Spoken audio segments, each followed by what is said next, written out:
Hello everyone, आज म के बनाउँदैछु भन्दा आजको डिनरमा हामीले थुक्पा खाने डिसिसन गरेर थुक्पा बनाउन लाग्यौँ।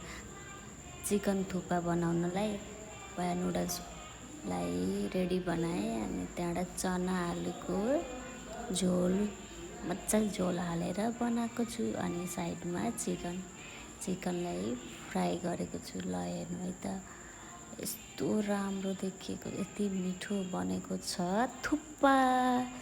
अनि त्यसपछि यहाँ मेरो हस्बेन्डले मलाई के भनेको भनाइ गर्नुभएको छ, जिस्काइरहनु भएको छ हेर्नु। अनि त्यसपछि मैले थुक्पा हाल्न सुरु गरेँ। ल कति खानुहुन्छ भनेर सोधेको। अनि त्यहाँबाट मस्त खाने हो भन्दा त्यसपछि ल हेर्नु त कति यम्मी बनेको, मलाई जिस्काइरहनु भएको छ के। यति भएपछि तिमीले त होटल पनि खोल्न सक्छौ भनेर जिस्काइरहनु छ। आजको लागि यति, बाई।